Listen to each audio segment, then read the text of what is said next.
सबको जोहार।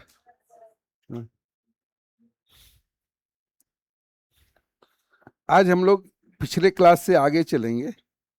तो आज क्या पढ़ेंगे? भाग 4 का। ठीक है, हम लोग अब तक क्या क्या पढ़े? भाग 1, इसमें क्या है? संघ और राज। भाग 2, नागरिकता। भाग 3, मौलिक अधिकार। भाग 4, राज्य के नीति। अब तो सबको याद हो गया होगा, इतना बार रिपीट हुआ कि सबको याद हो गया होगा। ठीक है, और आज जिस पर हम लोग चलेंगे वह है मौलिक कर्तव्य। ठीक है, एक्चुअली क्या है कि जब हम इसमें चलें तो अब तक जो जो पढ़े हम, अब तक जो जो पढ़े हैं, यानी कि ये था संघ और उसके राज्य। ठीक, संघ और उसके राज्य, ये नागरिकता था, ये मौलिक अधिकार था, ये फंडामेंटल राइट था, और ये आपका राज्य के नीति निर्देशक तत्व था, डीपीएसपी था। ठीक है, ये जब हमारा देश का संविधान बना तो क्रम से इन चीजों को रखा गया कि हम सबसे पहले आपको रहने का जगह दे रहे हैं, और वो जगह क्या होगा? भारत। जहां आप रहेंगे वो क्षेत्र कहलाएगा भारत। फिर बोले जब आप रहेंगे तो आपको हम पहचान भी देंगे कि आप क्या कहलाएंगे? भारतीय। कहीं भी रहिएगा तो आप इंडियन कहलाइएगा, ये आपको पहचान भी हमने दे दिया। तीसरे में कहा कि आप जब हमारे देश में रहिएगा तो ये सारे अधिकार आपको दे देंगे हम, जहां पर आप खुलकर घूम सकते हैं, बोल सकते हैं, आप अपने अधिकारों के लिए लड़ाई लड़ सकते हैं, अपने अधिकारों का हनन होने से सुप्रीम कोर्ट जा सकते, हाई कोर्ट जा सकते, ये सब दे दिए। और सरकार को भी बोल दिए कि हमारे देश में रहने वाले इन नागरिकों को ये सुविधा देना चाहिए आपको। राज्य के नीति निर्देशक तत्व में ये कहा गया, ये सब आपको दिया गया है। तो क्या देश आपसे कुछ उम्मीद करेगा कि नहीं? आप भी देश को कुछ दीजिए। हाँ, आपसे उम्मीद करेगा कि नहीं? आपको हम खाली दे ही रहे हैं, आप हमको कुछ नहीं दीजिएगा। तो संविधान के शुरुआती दौर में ऐसा कुछ भी नहीं था, सरकार आपसे कुछ मांग नहीं रही थी। लेकिन जब संविधान का पूरा लागू हो गया, हमारा देश लोकतांत्रिक देश बनकर गणराज्य भी बन गया, तब एक समय आया कि जब आवश्यकता महसूस की गई कि नहीं, अब आम जनता को भी अपने देश के लिए कुछ देना चाहिए। अब तक तो सब कुछ सरकार या देश दे रही है आम लोगों को, लेकिन आम लोगों को भी देना चाहिए। यह दौर था कब? 1975 का। 1975 में क्या हुआ था? 1975 में हमारे देश में कौन सी बड़ी घटना थी जिसको लेकर आज भी लोग याद करते हैं? ऐसा क्या था? 1975 की घटना क्या थी? तो वो था आपातकाल का लगना, इमरजेंसी का लगाया जाना। ये क्या इमरजेंसी में क्या लगा था? एक्चुअली हुआ क्या था कि 1972 में हमारे देश में चुनाव होता है। इस चुनाव में इंदिरा गांधी अपने परंपरागत चुनाव क्षेत्र अमेठी से चुनाव लड़ती है। ठीक है, उस समय प्रधानमंत्री थी, खुद प्रधानमंत्री थी ये, और इनके खिलाफ इंदिरा गांधी अमेठी से चुनाव लड़ रही हैं, और इनके खिलाफ एक प्रतिद्वंदी है, उसका नाम है राम नारायण मिस्त्री। राम नारायण मिस्त्री ये उनके खिलाफ खड़े हैं। नारायण मिस्त्री ये उनके खिलाफ खड़े हुए हैं चुनाव में। अब हुआ क्या कि ये जब चुनाव हो गया, चुनाव की गिनती हुई, तो चुनाव की गिनती में लगभग 1200 वोट से इंदिरा गांधी जीत गई। इंदिरा गांधी इसमें जीत जाती है। इनको पचा नहीं वो बात कि हम जीत रहे थे, कैसे इंदिरा गांधी जीत गई, क्योंकि इंदिरा गांधी के खिलाफ हवा चल रहा था, और वैसे स्थिति में इंदिरा गांधी का जीत जाना अच्छा लग नहीं रहा था। ये चले गए हाई कोर्ट, वो जहां से चुनाव लड़ रहे थे वह उत्तर प्रदेश का एक क्षेत्र है, अमेठी लोकसभा, और Uttar Pradesh high court Allahabad high court चले गए और एक शिकायत कर दिए कि भाई इंदिरा गांधी जो है वह अपने पद और पैसा का दुरुपयोग करके चुनाव जीती है, पद और पैसा का दुरुपयोग करके चुनाव जीती है, ये आरोप लगा दिया रामनारायण मिस्त्री ने, और इलाहाबाद हाई कोर्ट चले गए, इलाहाबाद हाई कोर्ट ये चले गए वो, ठीक है। 1975 के अप्रैल महीना में इलाहाबाद हाई कोर्ट फैसला सुनाती है और कहती है कि इंदिरा गांधी का चुनाव अवैध है, ये गलत तरीके से चुनाव जीती है, इसलिए इसके संसदीय पद को छीन लिया जाता है, सांसद के रहते इनको सांसद रहने का कोई अधिकार नहीं है। लेकिन इंदिरा गांधी नहीं मानती है, बोले कि हम सुप्रीम कोर्ट जाएंगे, लेकिन ये हमारे लिए गलत का संदेश जा रहा है। अब ये जब इंदिरा गांधी गद्दी छोड़ने को तैयार नहीं होती है, प्रधानमंत्री पद छोड़ने को तैयार नहीं होती है, उसी समय हमारे देश में एक व्यक्ति जिनका नाम आप लोग जानते होंगे, जयप्रकाश नारायण, ये समाजवादी पार्टी के, समाजवाद के अंतिम पुरोधा माने जाते हैं, सबसे मजबूत नेता माने जाते हैं। ये जयप्रकाश नारायण ने आम लोगों से आह्वान किया कि इंदिरा गांधी गलत तरीके से चुनाव जीती है, इसको पद छोड़ना चाहिए नैतिकता के आधार पर। लेकिन इंदिरा गांधी बोली हम सुप्रीम कोर्ट जाएंगे लेकिन पद नहीं छोड़ेंगे। तो वही आपके जयप्रकाश नारायण, उनको लोकनायक कहा जाता है, उपनाम उनका लोकनायक है। लोकनायक दिल्ली में जाकर धरना प्रदर्शन करना शुरू कर दिए और पूरे देश के लोगों से आह्वान किए, युवाओं से आह्वान किए, छात्रों से आह्वान किए कि आप इस निकम्मी सरकार के खिलाफ, ये अनैतिक सरकार के खिलाफ आइए, और वो वहां से जुलूस निकालना शुरू हो गया। पूरे देश में इंदिरा गांधी के खिलाफ हवा उठना शुरू हो गया और ये लोग आवाज करने लगे कि इंदिरा गांधी अब गद्दी छोड़ो, जनता जाग चुकी है, गद्दी छोड़ो। और हर गांव में इसकी लौ बढ़ गई, हर गांव के लोग, बच्चे लोग इंदिरा गांधी के खिलाफ नारा लगाने लगे। अब इंदिरा गांधी को लगा कि अब ऐसे स्थिति में देश को संभालना बहुत जरूरी है, और पद छोड़ने को तैयार नहीं थी। वह हमारे देश में आपातकाल लगा दी। 25 जुलाई 1975 को हमारे देश में आपातकाल लगा दी, इमरजेंसी लगा दी। और इसी इमरजेंसी के बाद उनको लगा कि देश को सब कुछ, देश आम जनता को सब कुछ दे रहा है, तो हम देश से कुछ ले, और एक कमेटी बना दी जिसका नाम था स्वर्ण सिंह समिति। और स्वर्ण सिंह समिति से बोला गया कि आप बताइए कि देश की जनता को क्या करना चाहिए, देश के लिए क्या करना चाहिए। तो स्वर्ण सिंह समिति ने अपनी रिपोर्ट दी और रिपोर्ट में कहा कि यहाँ पर मौलिक कर्तव्य को भी जोड़ना चाहिए, कि आम जनता को मौलिक कर्तव्य का पालन करना चाहिए। और यह जो आंदोलन हुआ था, इस आंदोलन में जयप्रकाश नारायण के आह्वान पर देश भर के अलग अलग क्षेत्र के छात्र नेता उभर कर सामने आ गए थे। और इसी आंदोलन का उपज थे लालू प्रसाद यादव, नीतीश कुमार, जॉर्ज फर्नांडिस, बीजू पटनायक, कांसीराम, मुलायम सिंह यादव। ये इसी आंदोलन से उपजे हुए थे। जब इन लोगों ने विरोध करना शुरू कर दिया, देश में इमरजेंसी लागू कर दिया, तो उस दिन सब नेताओं को पकड़ कर जेल में डाल दिया गया। इसलिए संविधान दिवस या संविधान काला दिवस मनाते हैं। इसका मतलब था कि संविधान की हत्या करके इंदिरा गांधी ने अपने पद पर थी, इसलिए भाजपा वाले संविधान का हत्या दिवस के रूप में मनाते हैं उसको। और सभी नेताओं को जेल में बंद कर दिया गया। और जयप्रकाश नारायण के आह्वान पर देश के छात्र नेता उभर कर सामने आ गए थे। यह देश का बहुत बड़ा आंदोलन था। और इस आंदोलन के चलते देश में इमरजेंसी लग गई थी। और इमरजेंसी के बाद अब स्वर्ण सिंह समिति बैठी। स्वर्ण सिंह समिति ने कह दिया कि अब देश की जनता से भी कुछ करना चाहिए, देश की जनता को भी कुछ देश के लिए करना चाहिए। और उसी समिति के रिपोर्ट के आधार पर 1976 में जब देश में इमरजेंसी लगा हुआ है, तो एक संविधान संशोधन किया गया, 42वां संविधान संशोधन, 42 अमेंडमेंट।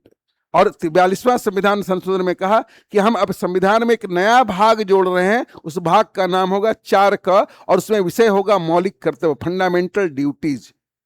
देश जब आपको इतना सब कुछ दे रहा है तो आपको भी देश के लिए कुछ देना चाहिए। देना होगा नहीं कहा, हम आह्वान कर रहे हैं कि आपको ऐसा व्यवहार देश के प्रति करना चाहिए। और स्वर्ण सिंह समिति के रिपोर्ट के आधार पर हमारे मौलिक संविधान में नया शब्द जोड़ा गया, मौलिक कर्तव्य जोड़ा गया। इसीलिए जब संविधान बना था तो मौलिक कर्तव्य नहीं थे, बल्कि संविधान बनने के लगभग 24 साल के बाद हमारे देश के संविधान में मौलिक कर्तव्य को जोड़ा गया, और वो कहलाया मौलिक कर्तव्य भाग 4 का और अनुच्छेद 51 का, और 10 मौलिक कर्तव्य जोड़े गए। अब किसको किसको पता है कि आपके मौलिक कर्तव्य क्या है? हाँ, अधिकार के लिए ठीक बोलेंगे कि अब मेरा पेंशन बंद हो गया, अधिकार हमको दे दिया जाए, मेरा मैया सम्मान योजना बंद हो गया, हमको मिलना चाहिए। लेकिन आप अपने देश के प्रति कितना कर्तव्य का निर्वहन करते हैं? पहले तो कर्तव्य कितना पता है आपको, अपने देश के लिए क्या करना चाहिए। और अब जब हम लिखाएंगे तो आप हमको बताइए कितना कर्तव्य का पालन करते हैं आप सब। ठीक है, आई बात समझ में? अब देखिए, इमरजेंसी जो है ना, आपातकाल, ये हम लोग को पढ़ना नहीं है, लेकिन यहां पर आपको हम समझा दे रहे हैं। आपातकाल, जब हम भाग लिखा रहे थे तो भाग में बताए थे कि भाग 18 में आपातकाल लिखा हुआ है। भाग 18 में कुल 22 भाग है, भाग 18 में आपातकाल है। और आपातकाल के लिए अनुच्छेद 352 से लेकर 360 के बीच में उल्लेख किया गया है। ठीक है, ये आपातकाल 3 तरह का होता है। एक को कहते हैं राष्ट्रीय आपात, नेशनल इमरजेंसी, राष्ट्रीय आपात कहते हैं। और राष्ट्रीय आपात का उल्लेख अनुच्छेद 352 में किया गया है, 352 में किया गया है। दूसरा आपात को कहते हैं राष्ट्रपति शासन। राष्ट्रपति शासन ये किसी राज्य में लगाया जाता है, इसका उल्लेख आर्टिकल 356 में किया गया है, 356 में किया गया है। और तीसरा आपातकाल को कहते हैं वित्तीय आपात, फिनेंशियल इमरजेंसी, वित्तीय आपात। ये वित्तीय आपात का उल्लेख किया गया है और वित्तीय आपात ये यहां पर कहा गया। वित्तीय आपात ये उल्लेख किया गया, इसका उल्लेख 360 में किया गया। इसमें जो लिखा गया 352 में जब लिखा गया कि देश में इमरजेंसी कब लागू होगा, देश में इमरजेंसी कब लागू होगा, उसके संदर्भ में यह कहा गया, उसके संदर्भ में यह कहा गया है कि जब 3 लाइन कही गई है। ठीक है, जब युद्ध हो जाए तब देश में इमरजेंसी लगाया जा सकता है, जब आक्रमण हो जाए तब देश में इमरजेंसी लगाया जा सकता है। या तीसरे में कहा गया कि जब आंतरिक अशांति हो जाए, आंतरिक अशांति हो जाए तब जाकर आप अपने देश में आपातकाल लगा सकते हैं, इमरजेंसी लगा सकते हैं। जब देश में इमरजेंसी लागू हो जाता है तो देश की सभी राज्यों की सरकारें बर्खास्त कर दी जाती है, किसी राज्य की सरकार का कोई ताकत नहीं रहता है, ना मुख्यमंत्री है ना राज्यपाल है, ना मुख्यमंत्री का कोई शक्ति नहीं रहता है, सभी सरकार खत्म कर दी जाती है। और जो देश में केंद्र सरकार जो कहेगी उसी को सबको मानना होगा, यानी केंद्र से ही प्रधानमंत्री ही पूरे देश को चलाएंगे, कोई राज्य का अधिकार खत्म हो जाता है। और उस दौरान आपका सभी मौलिक अधिकार छीन लिया जा सकता है कि घूमना मना है, चलना मना है, आपको कहीं खाना मना है, घर से निकलना मना है, और सरकार उस दौरान जो चाहे वह कर सकती है।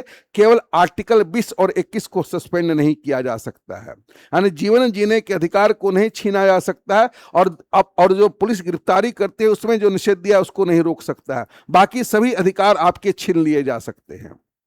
तो ये 3 ऐसे दिए गए थे, ये 3 अधिकार। तो उस समय ऐसा क्या कारण बनाया, तो पूरे के गांव गांव में विरोध होने लगा। तो गांव गांव में विरोध के लिए इंदिरा गांधी ने कहा कि आंतरिक अशांति की स्थिति आ गई है, जबकि कोई आंतरिक अशांति नहीं थी। लोग इंदिरा गांधी से त्यागपत्र मांग रहे थे, उनके खिलाफ पूरे देश भर में प्रदर्शन हो रहा था। इसी को उन्होंने आंतरिक अशांति का नाम दे दिया और इसी का नाम देकर इन्होंने इमरजेंसी लगा दी, जबकि ऐसा कोई आंतरिक अशांति नहीं थी। और ये आपातकाल गलत तरीके से लगाया था, केवल अपने गद्दी को बचाने के लिए इंदिरा गांधी ने लगाई थी, इसलिए इसका इतना विरोध हुआ। जब ये बात आई तो 1978 में 44वां संविधान संशोधन हुआ। 1978 में 44वां संविधान संशोधन हुआ। अब तक हमारे संविधान में 106 बार संशोधन हो चुका है, बदलाव हो चुका है। ठीक है, तो इसमें कहा गया कि आंतरिक अशांति शब्द बड़ा भेग शब्द है, इसमें कुछ समझ में नहीं आता। इस शब्द को हटा दिया गया कि अब ये शब्द काम नहीं करेगा। अब नया शब्द जोड़ा गया कि जब तक यहां गृह युद्ध या जनता हथियार बंद प्रदर्शन नहीं करती है, हथियार लेकर प्रदर्शन नहीं करती, हथियार से प्रदर्शन नहीं करती है, तब तक हम आंतरिक अशांति नहीं मानेंगे। आंतरिक अशांति का मतलब क्या? ये स्पष्ट नहीं था, इसलिए इंदिरा गांधी ने इसका बहाना बनाकर लगा दिया। लेकिन अब इसमें जब 1978 में इंदिरा गांधी की सरकार चली गई और देश में पहली बार गैर कांग्रेसी सरकार बनी और मोरारजी देसाई को देश का नया प्रधानमंत्री बना दिया गया, तो उस समय नया संविधान संशोधन आया और ये शब्द हटा दिया गया और कहा गया कि आंतरिक अशांति नहीं, बल्कि जब तक लोग हथियार बंद या गृह युद्ध की स्थिति नहीं आएगी तब तक आप इमरजेंसी नहीं लगा सकते हैं। और अब तक हमारे देश में 3 बार इमरजेंसी लगा है। अब तक हमारे देश में 3 बार आपातकाल लगा है। पहला आपातकाल 1962 में, दूसरा आपातकाल 1970, पहला आपातकाल 1962 में, दूसरा 1971 में और तीसरा 1975 में।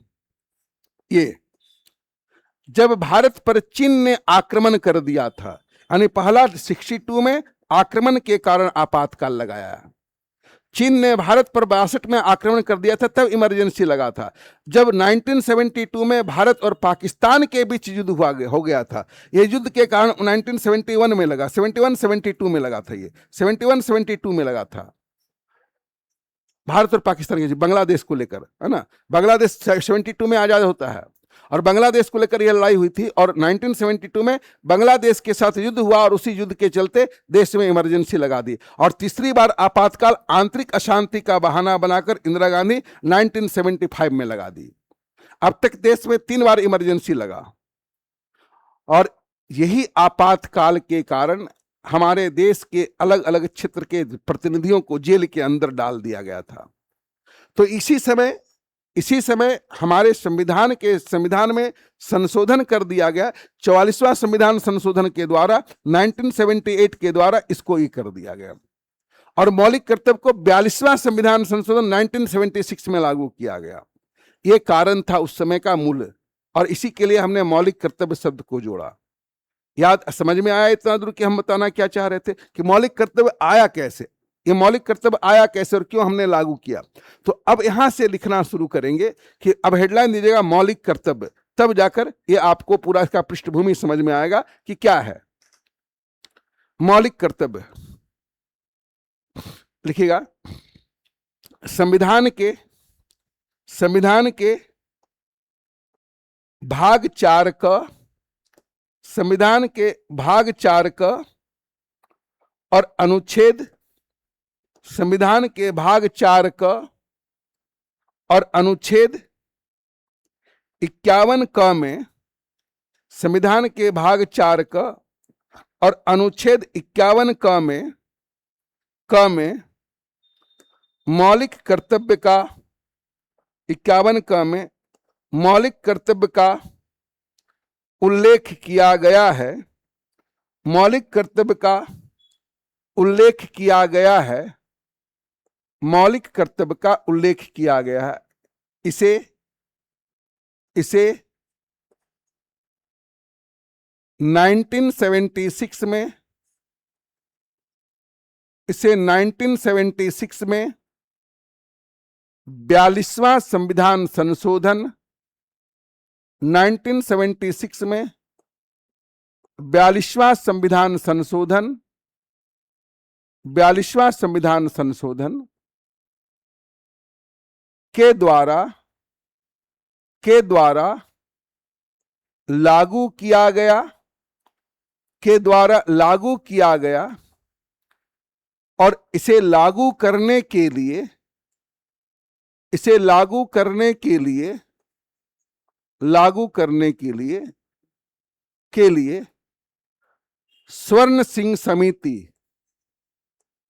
स्वर्ण सिंह समिति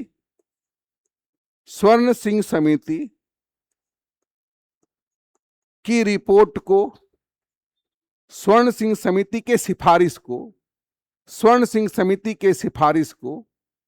स्वीकार किया गया था,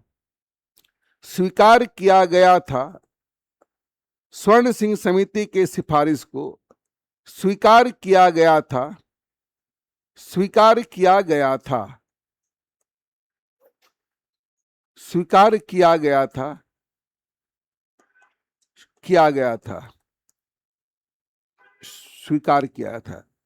1976 में 1976 में जब मौलिक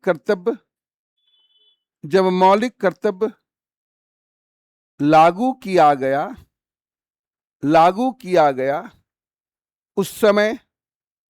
उस समय मौलिक कर्तव्यों की संख्या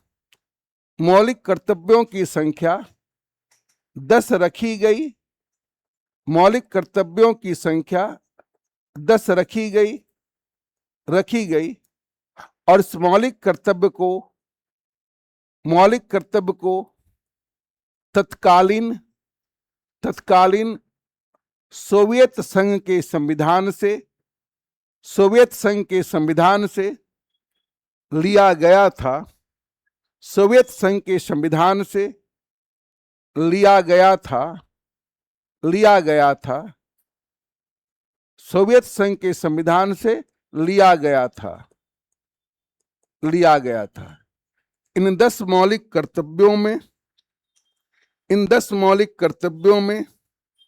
कर्तव्यों में अब ऊपर से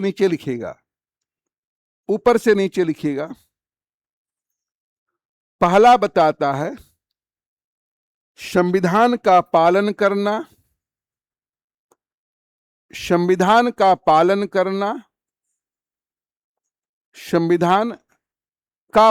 करना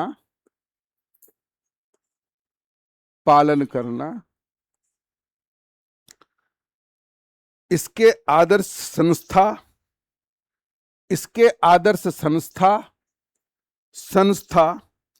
राष्ट्रीय ध्वज। इसके आदर्श संस्थाओं कर दीजिएगा। इसके आदर्श संस्थाओं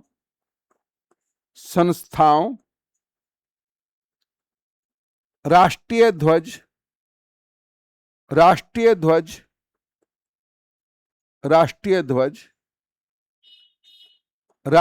प्रतीक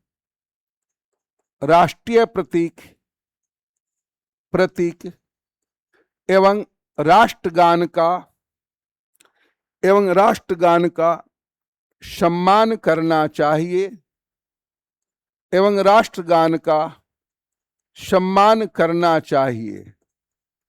राष्ट्रगान का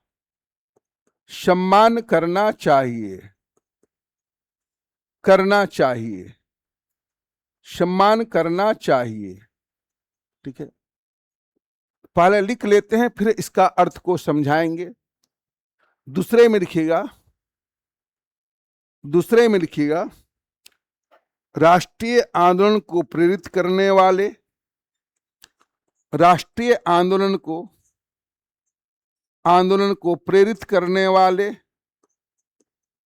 प्रेरित करने वाले आदर्शों का पालन करना चाहिए।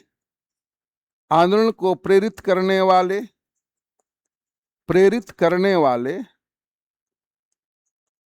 आदर्शों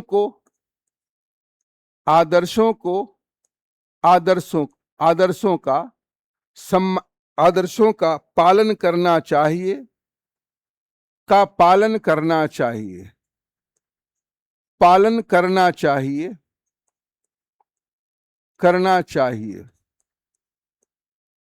ठीक है। तीसरे में कहा गया है देश की संप्रभुता,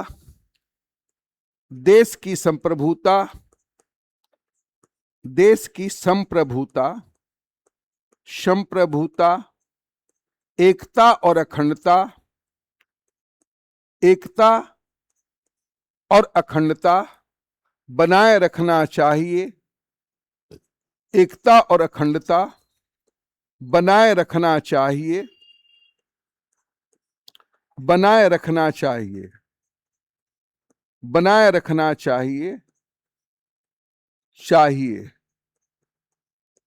ठीक है। चौथे में लिखिएगा देश की रक्षा करना और राष्ट्र सेवा के लिए, देश की रक्षा करना एवं राष्ट्र सेवा के लिए हमेशा सेवा के लिए हमेशा तैयार रहना चाहिए, हमेशा तैयार रहना चाहिए, तैयार रहना चाहिए, हमेशा तैयार रहना चाहिए। पांचवें में लिखिएगा, देश के लोगों में, देश के लोगों में, पांचवें में लिखिएगा, देश के लोगों में, के लोगों में मेल मिलाप तथा भाईचारा, देश के लोगों में, लोगों में मेल मिलाप, मेल मिलाप तथा भाईचारा बनाए रखना चाहिए, तथा भाईचारा बनाए रखना चाहिए, बनाए रखना चाहिए, बनाए रखना चाहिए। ठीक है। छठे में लिखिएगा, देश की समृद्ध और गौरवपूर्ण समृद्धि की, देश की समृद्ध, देश की समृद्ध एवं गौरवपूर्ण, गौरवपूर्ण समृद्धि की, एवं गौरवपूर्ण समृद्धि की, गौरवपूर्ण समृद्धि की, समृद्धि की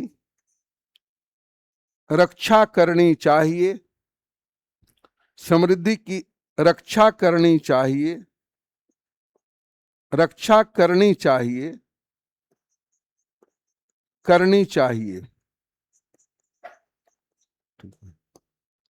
सातवां मौलिक कर्तव्य लिखिएगा, वैज्ञानिक दृष्टिकोण अपनाना चाहिए, वैज्ञानिक दृष्टिकोण, वैज्ञानिक दृष्टिकोण अपनाना चाहिए, अपनाना चाहिए। आठवां में लिखिएगा, पर्यावरण, वन और वन्य जीव की, पर्यावरण, पर्यावरण वन एवं, वन एवं वन्य जीव की रक्षा करनी चाहिए, वन्य जीव की, जीव की रक्षा करनी चाहिए, रक्षा करनी चाहिए, करनी चाहिए, रक्षा करनी चाहिए। नौवां में लिखिएगा, सार्वजनिक संपत्ति की रक्षा करना चाहिए, सार्वजनिक संपत्ति की, सार्वजनिक संपत्ति की, संपत्ति की रक्षा करनी चाहिए, रक्षा करनी चाहिए, सार्वजनिक संपत्ति की रक्षा करनी चाहिए।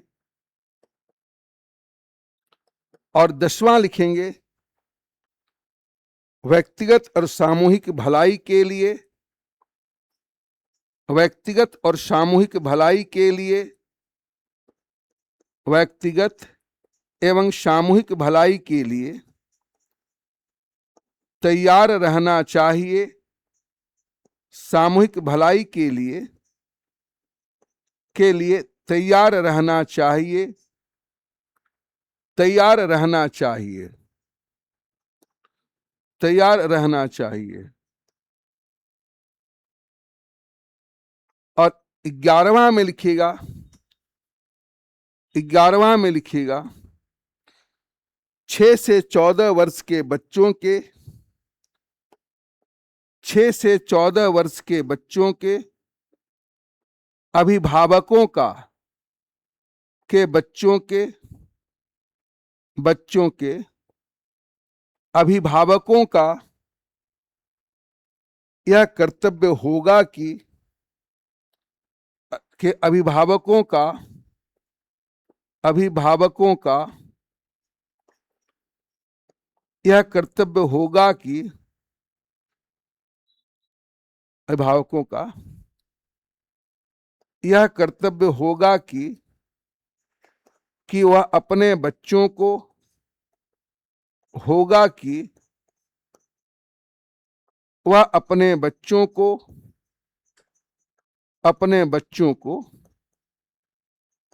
प्राथमिक शिक्षा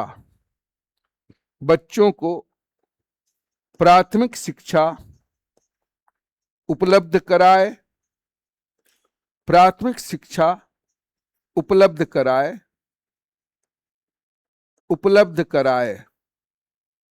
प्राथमिक शिक्षा उपलब्ध कराए।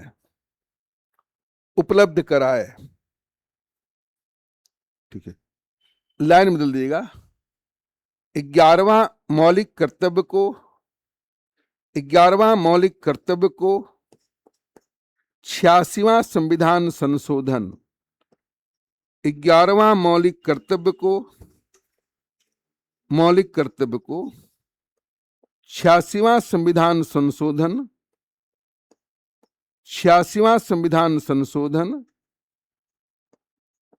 2002 के द्वारा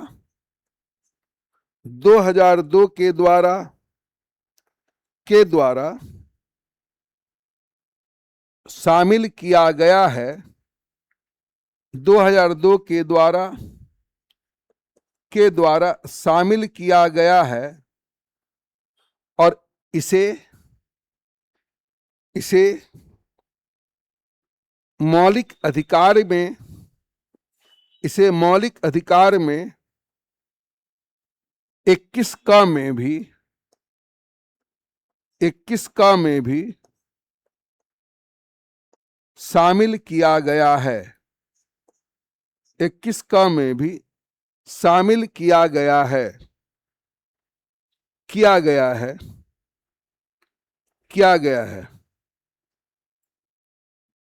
ठीक है, किया गया है। ठीक है, ये देखिए, ये आपका मौलिक कर्तव्य है कि अब आपसे यह देश उम्मीद करता है कि आप इन आदर्शों का, इन कर्तव्यों का पालन करें। अब अगर हम आपसे पूछें कि मौलिक कर्तव्य और मौलिक अधिकार में 2 अंतर बताइए, हमको एक ही अंतर बताइए। मौलिक कर्तव्य और मौलिक अधिकार में एक ठो अंतर बता दीजिए। फुलमनी बेटी, एक अंतर बताइए, कोई भी बताए ना, हमको एक अंतर बताए। हाँ, तो ऐसे ही लिखा हो तो अंतर नहीं ना समझ में आ रहा है बेटी। हाँ, उसमें अधिकार दिया गया, इसमें कर्तव्य दिया गया। एक मौलिक अंतर बताइए ना। अच्छा, अगर आपका मौलिक अधिकार का हनन होता है तो आप कोर्ट जा सकते हैं या नहीं? और मौलिक कर्तव्य अगर पूरा नहीं करेंगे तो आप पर सजा होगी क्या? तो यानी वो न्यायालय में प्रवर्तनीय है या न्यायालय में प्रवर्तनीय नहीं है? ये न्यायालय में प्रवर्तनीय नहीं है, ये आपकी इच्छा पर है। ये कि आप कीजिए तो भी ठीक है, नहीं करेंगे तो चलिए कोई बात नहीं है, आपको सजा नहीं दी जाएगी। लेकिन अगर कोई मौलिक अधिकार का हनन करता है, उसका उल्लंघन करता है, तो आपको सजा दी जाएगी। लेकिन इसमें ऐसा नहीं है। तो ये आपका बेसिक अंतर ये है। तो पहला क्या कहता है कि संविधान का पालन करें। तो संविधान का पालन कैसे करेंगे? उपवास रहकर, जैसे आप लोग पर्व का पालन करते हैं। तो संविधान का पालन करने का मतलब क्या? संविधान का पालन करने का मतलब क्या? कि संविधान में जिन बातों को लिखी गई है कि लोकतांत्रिक प्रक्रिया के तहत आपको चुनाव में भाग लेना है, आपको यह लिखा गया है सरकार के आदेशों का पालन करना है, वो संविधान का पालन हुआ। यानी संविधान में जिन बातों को लिखा गया उसका आप अभिवादन कीजिए, उसको आप स्वीकार कीजिए, यही संविधान का पालन कीजिए। फिर बोले इसके आदर्श संस्था क्या है? हमारे देश का आदर्श संस्था क्या है? संविधान का आदर्श संस्था क्या है? हाई कोर्ट, सुप्रीम कोर्ट, संसद भवन, ये सब क्या है? ये सब संवैधानिक संस्था है। चुनाव आयोग, ये सब क्या संवैधानिक संस्था है। तो बोलते हैं संविधान का पालन करना बोल रहा है, इसके आदर्श संस्था संविधान के द्वारा ही संसद का गठन हुआ, संविधान के द्वारा ही उच्चतम न्यायालय का गठन हुआ, ये उसकी संस्थाएं हैं, उसका आप पालन कीजिएगा। फिर अगले में बोला कि राष्ट्रीय ध्वज, राष्ट्रीय ध्वज क्या है, यानी तिरंगा। तिरंगा तिरंगा तिरंगा में कितने रंग का होता है? तिरंगा में कितना रंग होता है? 4 रंग। नाम दिया गया है तिरंगा, लेकिन उसमें कितना रंग है? ऊपर हरा, हाँ ऊपर केसरिया, बीच में और नीचे हरा, और बीच में चक्र। वो कैसे रंग का होता है? तो कितना रंग हो गया? नाम है तिरंगा, लेकिन होता है 4 रंग का। अब इसकी चौड़ाई और लंबाई का अनुपात क्या है? लंबाई और चौड़ाई नहीं, चौड़ाई और लंबाई का अनुपात क्या है? 2:3। उल्टा पूछेगा वहां, सब ठीक याद करके रखा, लंबाई और चौड़ाई का अनुपात, यानी कोई भी है तो ये अगर ये मान लीजिए कि ये आपका 3 फीट है तो ये आपका 2 फीट होगा, ये 2 फीट होगा, ये लंबाई और चौड़ाई का अनुपात हो गया। ये लंबाई चौड़ाई का अनुपात, यहां पर आपसे एग्जाम में क्या पूछेगा कि चौड़ाई और लंबाई का अनुपात, ध्यान से पढ़िएगा। तो आप 2:3 लिखेंगे, ऐसा नहीं कि 3:2 रट क्या है तो लिख दीजिएगा, ठीक है? ऐसा नहीं है। आज संविधान के हमारा झंडा कौन बनाया था? झंडा कौन बनाया था?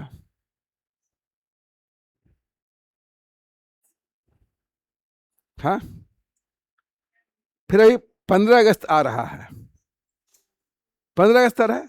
अब इस दिन हम लोग झंडा को फहराएंगे या ध्वजारोहण कहेंगे? हम लोग 15 अगस्त को झंडा फहराते हैं या ध्वजारोहण या झंडोत्तोलन करते हैं? हाँ, उत्तोलन। क्या अंतर है? चलिए पीछे से बताइए। ध्वजारोहण, ध्वजारोहण, झंडोत्तोलन, झंडोत्तोलन और झंडा फहराना, झंडा फहराना, ये क्या है? और हम 15 अगस्त को क्या करते हैं, 26 जनवरी को क्या करते हैं? चलिए पीछे से बताइए।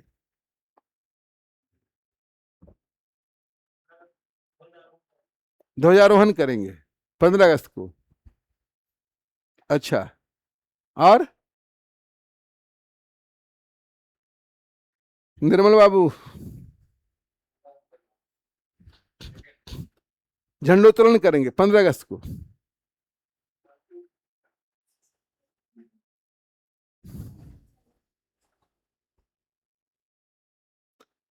और 26 जनवरी को क्या करेंगे? हाँ, और 15 अगस्त को? दोनों में क्या अंतर है? चलिए पीछे से पहले बताइए। खाली सेव बूंदिया खाने जाते थे क्या? हाँ,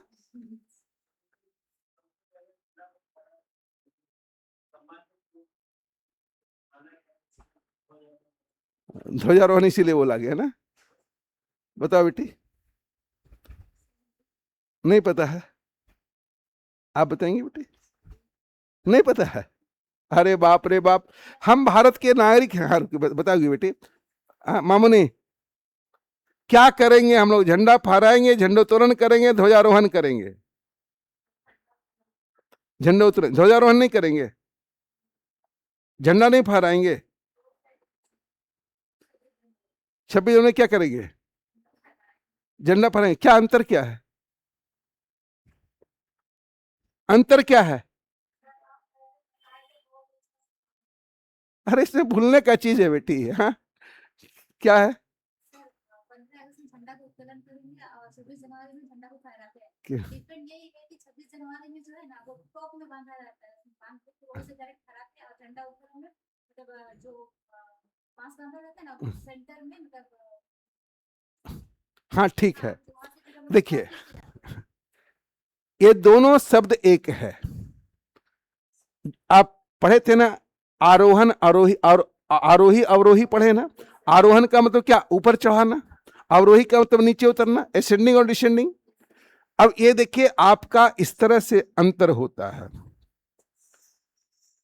जब 26 जनवरी को हम लोग अपने गणतंत्र दिवस को मनाते हैं, तब क्या होता है कि झंडा पहले से यहां बंधा रहता है, यहां बंधा रहता है, और कल केवल हम नीचे इसको खींच के फहरा देते हैं, इसको खींच के फहरा देते हैं।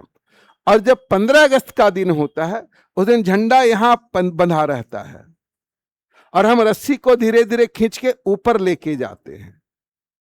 तो झंडा को हम जब रस्सी को खींच के ऊपर ले जाएंगे तो कहलाएगा झंडो उत्तोलन कर रहे हैं, ध्वजारोहण कर रहे हैं, और पहले से ऊपर बंधा हुआ है और उसको केवल खींच के खोल देना है, तो ध्वजा फहराना हो गया, वो झंडा फहराना हो गया। और जब 2004-5 में जिंदल का विवाद हुआ था, क्या हर आदमी अपने घर में झंडा फहरा सकता है या नहीं? पहले ये नहीं था, ये आपका अधिकार नहीं था।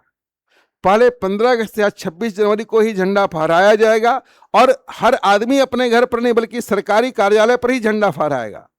लेकिन जिंदल एक बहुत बड़े उद्योगपति हैं, वो अपने ऑफिस में हमेशा झंडा फहराते थे, प्रतिदिन पूरे सम्मान के साथ झंडा फहराते थे। उनके ऊपर मामला दर्ज कर दिया गया कि भाई आपने अपने संविधान का उल्लंघन किया, तो वो चले गए सुप्रीम कोर्ट। बोले कि झंडा फहराना, अपने देश का झंडा फहराना क्या हमको क्यों अधिकार नहीं है? हम भी इस देश के नागरिक हैं और इस देश का झंडा हमारा प्रतीक है, हम फहराएंगे। सुप्रीम कोर्ट ने आदेश दिया कि देश के हर नागरिक को झंडा को पूरा सम्मान देते हुए झंडा फहराने का अधिकार है, और आप अपने घर में भी अब फहरा सकते हैं, कोई दिक्कत नहीं है, लेकिन झंडा का अपमान नहीं होना चाहिए। झंडा का जो नियम बना हुआ है, झंडा फहराने का जो तौर तरीका है, उसको आप पालन कीजिए। अपने घर में फहराते हैं तो सूर्यास्त के पहले आपको उतार लेना है और सूर्योदय के बाद ही फहराना है, ये प्रावधान है। तो ये, और जहां झंडा फहराएंगे ऐसा नहीं कि हम यहाँ बैठे हुए हैं और मेरे नीचे झंडा लगा हुआ, ऐसा नहीं। जहां बैठेंगे उसका सबसे शीर्ष होना चाहिए, आपसे कम से कम ऊंचे जगह पर झंडा को सम्मान देना चाहिए। तो आप कितना सम्मान देते हैं ये आपको समझ में आ रहा होगा, ठीक है। ये आपसे कर्तव्य कहा गया कि राष्ट्रीय ध्वज का सम्मान करेंगे। राष्ट्रीय प्रतीक क्या है? अशोक स्तंभ। अशोक स्तंभ राष्ट्रीय प्रतीक है, उसका सम्मान कीजिए। फिर वह राष्ट्रगान का सम्मान कीजिए। राष्ट्रगान क्या है? हाँ, राष्ट्रगीत क्या है? राष्ट्रगान कौन लिखा? रविन्द्रनाथ। राष्ट्रगीत कौन लिखा? राष्ट्रगीत को कहां लिखा गया था और राष्ट्रगान को कहां लिखा गया था? राष्ट्रगीत को आनंद मठ, बंकिम चंद्र चटर्जी की पुस्तक है आनंद मठ, आनंद मठ से लिया गया है। जबकि राष्ट्रगान को रविन्द्रनाथ टैगोर की पुस्तक है गीतांजलि, और गीतांजलि से लिया गया है, ठीक है, ये गीतांजलि से लिया गया। तो आपको ये सब चीज करना चाहिए, ठीक है, आपको ये सारा चीज करना चाहिए, ये आपको बताया गया। ये पहला मौलिक कर्तव्य है कि आप ऐसा करेंगे। फिर बोला राष्ट्रीय आंदोलन को प्रेरित करने वाले आदर्शों का पालन करना चाहिए। यानी हमारे देश को आजाद करने के लिए जिन लोगों ने अपने प्राणों की आहुति दी, या जिसके माध्यम से हम एकजुट होते रहे, उसका आपको सम्मान करना चाहिए। क्या कहते हैं, गांधी जी चोर थे, हाँ? नेहरू बेकार आदमी था, हम लोग आमतौर पर कह देते हैं ना, लेकिन ये शब्द आपके लिए अच्छा नहीं है, आपका कर्तव्य नहीं है। वो कैसे भी थे, आपकी देश की आजादी के लिए उन्होंने अपने प्राणों की आहुति दी थी। और उसके बाद जो भी उस समय नारे लगाए जाते थे, वंदे मातरम, है ना, अंग्रेजों भारत छोड़ो, दिल्ली चलो, आराम हराम है, करो या मरो, ये सब क्या था? नारा है। अब इस नारा को भी आप सम्मान दीजिए। आपसे यह उम्मीद की जाती है कि जब देश आपको इतना कुछ दे रहा है, तो वो सारे नारे हमारे देश के आजादी के दीवानों को प्रेरित करता था, इसलिए आपको भी प्रेरित करने के लिए प्रयास करना चाहिए, ये कहा गया उसमें, ये उसमें कहा गया। फिर तीसरा मौलिक कर्तव्य कहता है कि देश की संप्रभुता, एकता और अखंडता को बनाए रखना चाहिए। संप्रभुता तो समझ ही रहे हैं, कल भी बताए थे, जो किसी दूसरे के अधीन नहीं बल्कि स्वयं अपने द्वारा ही अपने देश के अंदर सभी नियम कानून को लागू करता है और उसका पालन भी करता है, किसी दूसरे देश से प्रभावित नहीं होता, वो संप्रभुता होता है। तो आप भी एक संप्रभुता की, देश की संप्रभुता है, उसका अनुपालन कीजिए। यानी आप जानबूझकर किसी दूसरे देश के साथ समझौता नहीं कीजिए, क्योंकि यह अधिकार केंद्र सरकार को है, आपको नहीं दिया गया है। एकता और अखंडता को खूब बढ़ावा दीजिए, यानी जाति के आधार पर, धर्म के आधार पर, लिंग के आधार पर ये आप इस तरह से कोई भेदभाव न कीजिए, बल्कि आप आपस में एकजुट होकर रहिए। ये हमारे देश के लिए सबसे अच्छा होगा और यही हम सब नागरिकों का मौलिक कर्तव्य भी होगा। ये तीसरा ये कहता है। चौथा कहता है देश की रक्षा करना और राष्ट्र की सेवा के लिए तत्पर रहना। कैसे करेंगे देश की रक्षा?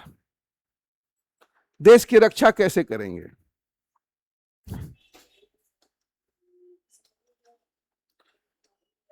बॉर्डर में जो लोग नौकरी कर रहे हैं, सेना में जो है, तो खाली उन्हीं का दायित्व है क्या? आपका दायित्व नहीं है? हमें तो आम नागरिक को, आप देश की रक्षा करने बोला तो क्या जो सेना में है उसी को केवल दायित्व है क्या? तो आप देश की रक्षा कैसे करेंगे? हाँ, नहीं, पता ही नहीं कि कैसे करेंगे तो कर्तव्य क्या करेंगे हम। और आप ये देख रहे हैं कि हमारे सामने देश विरोधी गतिविधि चल रही है, कुछ आतंकवादी बैठे हुए हैं जो देश को नुकसान पहुंचाने वाले हैं। आप पुलिस को सूचना देकर बोल सकते हैं कि भाई यहां पर गलत काम हो रहा है। बोले सर नंबर थोड़ी हम लोग रखते हैं पुलिस का। हाँ? ऐसा थोड़ी है। तो आप अपने छोटे से छोटे काम में देश की रक्षा करने में योगदान दे सकते हैं। कहीं भी अगर देश के संविधान के विपरीत काम हो रहा है, उसको देख रहे हैं, तो आप उसका विरोध कीजिए, वो देश की रक्षा होगी, वो देश की रक्षा होगी। आप ये काम कीजिए। आपसे यह देश उम्मीद करता है कि जहां कहीं भी देश विरोधी काम हो रहे हैं, कहीं आतंकी घटना हो रही है या किसी तरह का बू आ रहा है समाज विरोधी काम करने का, तो आप इसकी सूचना प्रशासन को दीजिए, वो आपकी देश सेवा के रूप में जाना जाएगा। आप अगर अपने सड़क को, अपने साफ सुथरा को, गली को, अपने चीज को साफ सुथरा रखते हैं तो क्या ये देश सेवा नहीं है? तो हम लोग क्या करते हैं? खूब अच्छा देश सेवा करते हैं। घर से कचरा निकालो और घर के सामने रोड में डाल दो, है ना? ये देश सेवा ही है। हाँ, ये देश सेवा ही है। तो आपसे कहता है कि देश सेवा करें और देश सेवा के लिए तत्पर रहें। अगर आपसे देश कहता है कि हमारे देश में संकट आ गया है, हम आपसे आह्वान कर रहे हैं कि आप एक दिन का भोजन मत कीजिए, वो भी देश सेवा है। कोरोना के समय आपने देश के द्वारा बनाए गए नियमों का पालन करके देश सेवा का काम किया। तो अब मान लीजिए कि हमारे देश में खाद्यान्न की कमी हो गई है और खाद्यान्न की कमी के चलते अब ऐसा स्थिति आने वाला है जिससे कि अब हमारे अगले कुछ दिनों में खाद्यान्न की कमी के चलते लोगों को अनाज नहीं मिल पाएगा। तो इसके लिए अभी से हमको तैयार रहना होगा और उसके लिए ऊपर से आह्वान आया, प्रधानमंत्री ने आह्वान कर दिया कि हम हर नागरिक से आग्रह करते हैं कि वह महीना में नहीं, सप्ताह में कम से कम एक दिन उपवास रहे। अरे उपवास रहेगा तो इससे जो अनाज बचेगा वह अनाज हमारा स्टॉक में रहेगा और वो हमारे काम में आएगा। और लाल बहादुर शास्त्री जब प्रधानमंत्री बने थे तो उन्होंने ऐसा आह्वान किया था और तब जाकर उन्होंने नारा दिया था, जय जवान जय किसान। अभी प्रधानमंत्री ने आप सबों से आह्वान किया, सोना मत खरीदिए, लेकिन अरे बाप रे बाप, हाँ गड़बड़ बात बोल दिए। आपसे आह्वान किया कि पेट्रोल की कीमत, पेट्रोल और डीजल की किल्लत हो रही है, आप पेट्रोल और डीजल का थोड़ा वाहन का कम प्रयोग कीजिए। और ऐसा करते हैं तो देश सेवा नहीं हुआ। तो आप जहां पर हैं वहीं से देश की सेवा कर सकते हैं। यह आपसे उम्मीद की जाती कि आप देश सेवा करें। सोना खरीदने से हमारा विदेशी मुद्रा भंडार कम हो रहा है। विदेशी मुद्रा भंडार हमें जरूरी है, इसलिए आपसे अपील की गई कि सोना मत खरीदिए। तो बड़ी कमेंट आने लगा, क्योंकि प्रधानमंत्री मोदी का तो कोई है नहीं जो सोना मांगेगी, हाँ, इसलिए वो दूसरा को भी मना कर रहे कि मत खरीदो। हाँ? लोग बड़ी कमेंट कर रहे थे, लेकिन ऐसा नहीं, बल्कि वह देश की अर्थव्यवस्था को बनाए रखने के लिए, उसको देश की प्रगति के लिए। अगर नहीं खरीदेंगे तो क्या हो जाएगा? नहीं खरीदेंगे तो क्या हो जाएगा? कुछ नहीं होने वाला। और खरीद भी लेंगे तो क्या हो जाएगा? हो जाएगा, आपके पैसे विदेश में चल जाएंगे कि भारत के लोग जितना सोना खरीदते हैं और भारत में उतना सोना उत्पादन नहीं होता है, बल्कि विदेशों से हमको आयात करना पड़ता है। और यही हमारे देश की रक्षा होगी अगर हम इन बातों का अनुपालन कर लें। अर्थ समझ में आ रहा? केवल पढ़ लेने से ये नहीं, रट लेने की जरूरी नहीं, ये हो गया। फिर बोला देश के लोगों में मेल मिलाप और भाईचारा बनाए रखना चाहिए। ठीक है, हम लोग खूब रखते हैं, और हम लोग पड़ोसी से इतना अच्छा संबंध बनाते हैं कि सुबह शाम उसका चेहरा देखते ही गाली गलौज शुरू हो जाती है। हाँ, यही ना, बोलते कि सभी लोगों से अच्छा व्यवहार कीजिए, शिष्टाचार का प्रयोग कीजिए और देश की मेल मिलाप को बढ़ावा दीजिए, चाहे वो कोई भी धर्म का हो, चाहे वो कोई भी जाति का हो, चाहे कोई भी वर्ण का हो। आप सबों के बीच बराबर का भागीदारी कीजिए, उनके साथ मिलकर चलिए, यह हमारा आह्वान होगा। यह देश सेवा की बात कही गई, यह बात कही गई उसमें। तो ये आपका जो अधिकार दिया गया, मौलिक कर्तव्य दिया गया, 5वां मौलिक कर्तव्य। फिर बोले कि देश के समृद्ध और गौरवशाली परंपरा की रक्षा करनी चाहिए। यानी हमारा भारत सोने की चिड़िया थी जहां पर सभी चीज मौजूद थे, चाहे ज्ञान का मामला हो, चाहे संस्कृति का मामला हो, सभी मामलों में हमारे देश के लोग का अनुपालन दूसरे देश के लोग करते थे कि भारत में इतना अच्छा संस्कार है, भारत में इतना अच्छा पहनावा है, भारत में इतना अच्छा खान पान है, ये अनेकता में होते भी एक हैं लोग। अब उत्तर से दक्षिण की ओर जाएंगे, कन्याकुमारी से लेकर कश्मीर तक जाएंगे, हर कदम पर भाषा बदल जाती है, हर कदम पर बोली बदल जाती है, हर कदम पर खान पान बदल जाता है, हर कदम पर रहन सहन बदल जाता है, हर कदम पर वेशभूषा बदल जाती है, हर कदम पर पर्व त्योहार बदल जाता है, तो भी भारत एक है। यह एकजुटता का मिसाल दिखाता है। तो आपसे यह अपील करता है कि आप अपने इस गौरवशाली संस्कृति को आगे बढ़ाइए। बौद्ध की भूमि है, जैन की भूमि है, आप इसको आगे बढ़ाइए, और वही हमारी परंपराएं होनी चाहिए। और जैसे इस परंपरा से बाहर हटेंगे तो हम अपने भाईचारा से दूर होते जाएंगे। जैसे आज आपकी संस्कृति में बाहा नृत्य है, सामूहिक रूप से लोग नाचते गाते हैं और खूब मस्ती करते हैं, और एक साथ 100 आदमी 200 आदमी और उसके बगल में कोई भी खड़ा हो जाए और हाथ पकड़ के लोग एक साथ नाच रहे हैं, कोई आपत्ति होती है क्या?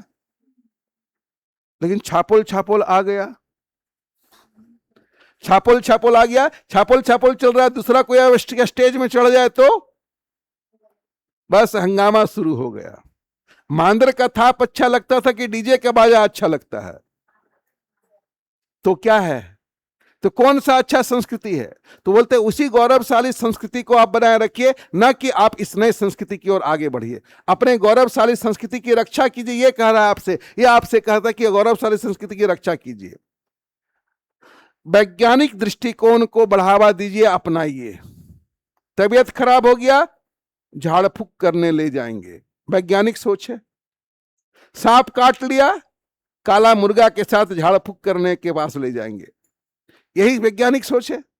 लेकिन आज भी हम इस सोच के साथ आज जी रहे हैं।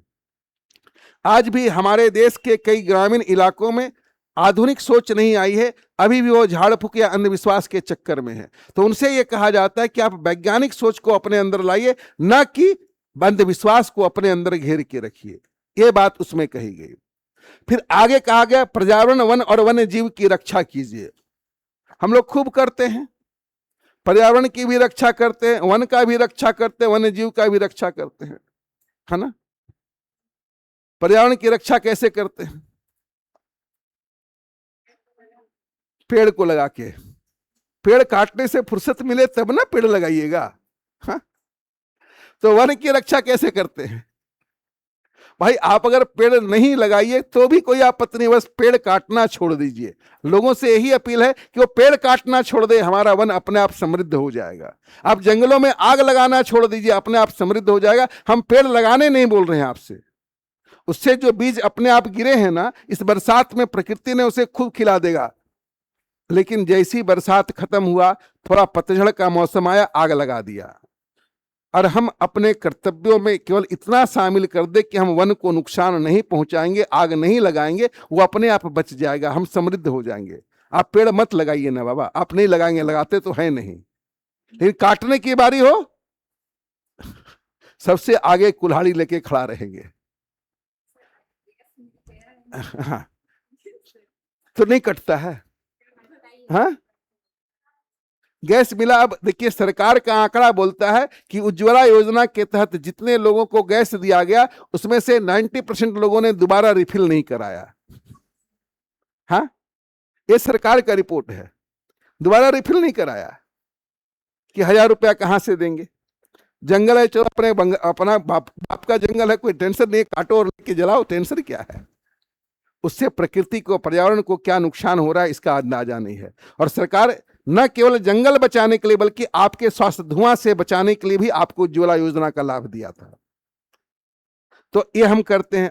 अब जंगल में शिकार करते चले, परंपरा थी, सेंद्रा करना हमारी परंपरा थी, लेकिन जब इतनी संख्या कम हो गई तब हमें शिकार पर भी प्रतिबंध लगाना पड़ेगा। प्रतीक के रूप में आप जाइए जंगली सुअर मार के आइए, हाथी मत मारिए, हिरण मत मारिए, चीता मत मारिए, नहीं मारिए। अभी सेंद्रा चलता है ना भाई, हम परंपरा में करते हैं, लेकिन अब सरकार ने रोक लगा दी कि वन्य जीव जब कम होते जा रहे हैं तो हमारा खाद्य जो संरचना है, जो खाद्य चक्र है वो प्रभावित हो रहा है। आज देखिए सांपों की संख्या बेतहाशा वृद्धि हो गई है, बढ़ी या नहीं बढ़ी है। हम लोग कभी सांप नहीं देखते थे, लेकिन इस मौसम में, इस 1 महीना में हमने अपने घर के इर्द गिर्द 5 सांपों को मारा, जहरीला सांपों को मारा, और घर के अंदर साफ सुथरा जगह पर सांप प्रवेश कर गया। कारण क्या कि सांपों को खाने वाला चिल और गिद्ध पर्यावरण से गायब हो गया। चिल और गिद्ध खत्म हो गए हैं लगभग। चिल और गिद्ध दिखाई देता है क्या? कौवा खत्म हो गया लगभग, कौवा दिखाई देता है क्या? हम अपने छोटे में कौवा से बचकर रोटी खाते थे, माँ बता कि कौवा आ जाएगा, तुरंत कौवा रोटी लेके बाहर, रोटी और लाल चाय लेकर बाहर निकले हैं। रोटी और लाल चाय हम लोग का फेवरेट खाना होता था, उस समय का वही सबसे अच्छा खाना था हम लोगों का। लाल चाय मिल गया, गरम रोटी मिल गया, माँ बना के दे दी, वो सबसे प्रेम का खाना होता था। और जैसे लेके निकले, अब पहुंच गया, तुरंत चिचकाव काव करते करते मौका निकला, हाथ से छीन के ले गया, उसका भी एक अलग आनंद था। अब कहीं दिखाई देता है क्या? तो ये सब क्या है? ये हमारे वन्यजीव और पर्यावरण का नुकसान का ये नतीजा है। अभी भी जो बचा हुआ कम से कम उसे बचाए रखने में योगदान दे, ये हमारा देश का कर्तव्य कहता है, संविधान कहता है कि हमारा ये कर्तव्य होना चाहिए। इतना तो कीजिए आप, ठीक है। फिर क्या बोला? सार्वजनिक संपत्ति की रक्षा करना, यानी सरकारी संपत्ति जो भी है उसकी रक्षा कीजिए आप। यानी जैसे आप ट्रेन में सफर कर रहे हैं, हाँ, ट्रेन में सफर कर रहे हैं, अब ट्रेन में सफर करते करते कहीं दिखाई दिया, अरे यार बल्ब उठो तो नया लग रहा है, हाँ, उसमें आईना ठो भी नया लग रहा है, वहां दूसरा कोई खोल के ले जाएगा, चलो हम ही खोल के ले जा रहे हैं। घर में रहेगा तो ज्यादा सुरक्षित रहेगा, रक्षा में रहेगा, हाँ। लेकिन हम ऐसा ही करते हैं ना। हम सार्वजनिक संपत्ति की, अरे सीट फटा हुआ है हमारी ट्रेन का, तो हम अरे यार थोड़ा और टान के फाड़ दो यार, हाँ, और टान के फाड़ दो। ये नहीं कहें कि हम अगले दिन फिर यात्रा करेंगे तो चलो यार सुई धागा लेकर आए, इसको सिलाई कर दे, चिपका दे, ये तो कभी नहीं सोचते हैं।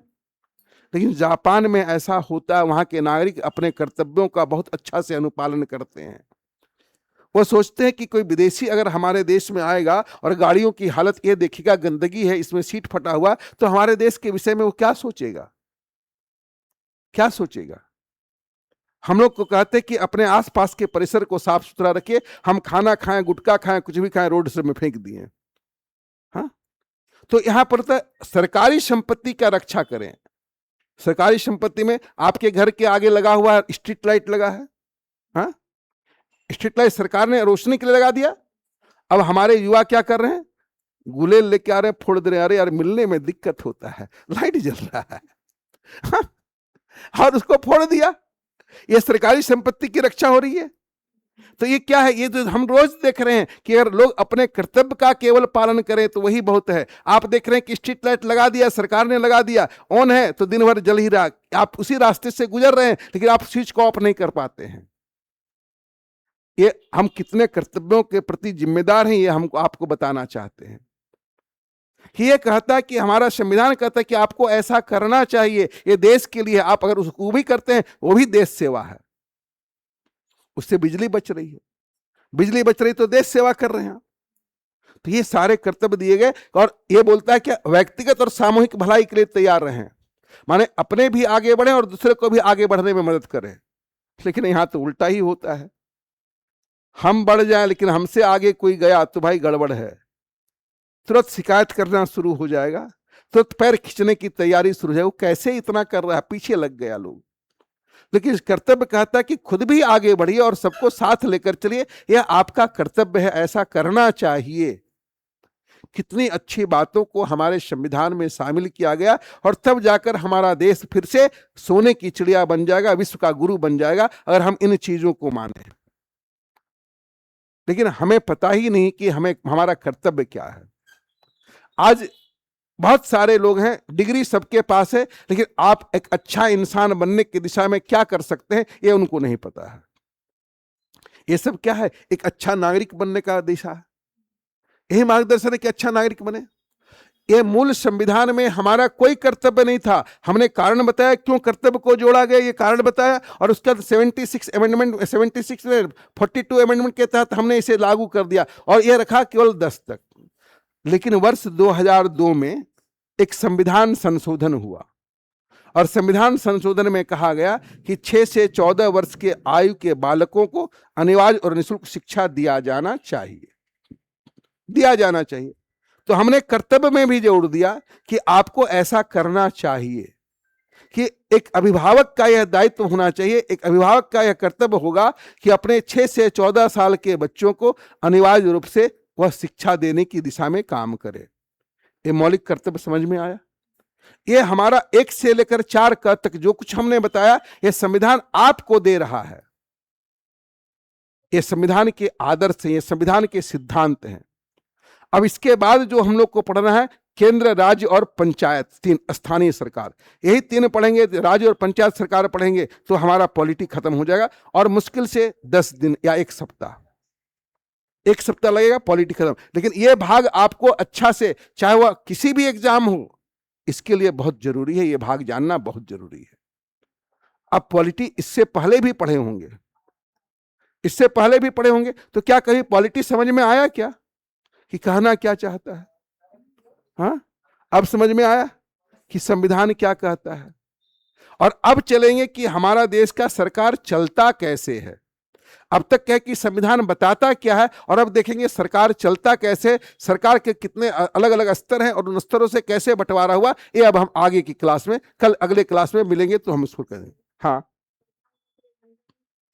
प्रधानमंत्री 15 अगस्त को लाल किला में झंडा फहराते हैं और राष्ट्रपति 26 जनवरी को कर्तव्य पथ पर झंडा फहराते हैं।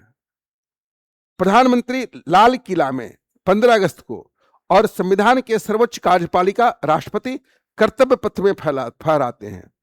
और कर्तव्य पथ दिल्ली में ही है, जो इंडिया गेट और आपका राष्ट्रपति भवन के बीच का क्षेत्र है, उसको पहले राजपथ कहा जाता था, उस पथ का नाम बदल दिया गया, कर्तव्य पथ कहा जाने लगा। अब अगर उसका मैप देखना चाहते हैं तो उसकी मैप को मैं दिखा दूं आपको, ठीक है?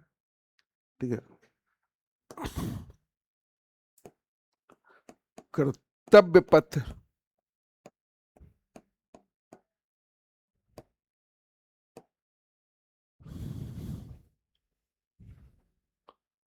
यहां से आ ही रहा, देख रही है ना। नमस्ते, आप कर्तव्य पथ के बारे में जानना चाहते हैं। कर्तव्य पथ भारत की राजधानी दिल्ली में एक राजपथ हुआ करता था, जिसे कर्तव्य पथ के नाम से जाना जाता है। यह परिवर्तन 2022 में हुआ, यह इंडिया गेट से राष्ट्रपति भवन तक फैला हुआ है, ठीक है? और यह भारत की सत्ता का केंद्र है। पूर्व नाम इसे राजपथ कहा जाता था। 8 सितंबर 2022 का इसका नाम बदलकर कर्तव्य पथ कर दिया गया। यह इंडिया गेट से राष्ट्रपति भवन तक जाता है, जिसमें प्रधानमंत्री की आवास, संसद भवन, नॉर्थ ब्लॉक और साउथ ब्लॉक जैसे महत्वपूर्ण स्थान है। यह भारत की सार्वजनिक परेडों और गणतंत्र दिवस जैसे राष्ट्रीय समारोह का मुख्य स्थल है। यह सरकारी शक्ति और लोकतंत्र का प्रतीक है। इसका जीर्णोद्धार करके इसे सार्वजनिक उपयोग के लिए अधिक सुलभ और आकर्षक बनाया गया है। अब इसका अगर मैप अगर हम लोग देखेंगे, इसका फोटो देखेंगे तो देखिए, ये आपको एक ही फोटो से पता नहीं चलेगा, बल्कि ये पूरा फोटो यहां नहीं दिख रहा है, ये आपको इंडिया गेट है, ये तो फिर मैप ऐसे दिखाएगा, ऐसे दिखाने से फायदा नहीं है, ऐसे दिखाने से फायदा नहीं है, वो दूसरे मैप में दिखा देंगे, ठीक है। इंडिया कर्तव्य पथ में, वो कर्तव्य पथ ये दोनों के बीच है और बीच में समारोह आयोजित होता है। ये बहुत साफ सुथरा क्षेत्र है और ये आपका कर्तव्य पथ कहलाता है। तो कर्तव्य पथ में 26 जनवरी को और 15 अगस्त में लाल किला में प्रधानमंत्री के द्वारा फहराया था, ठीक है।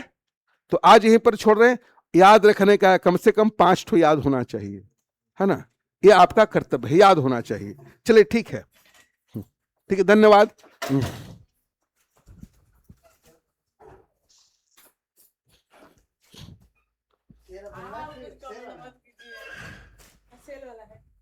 गए थे क्या आप लोग?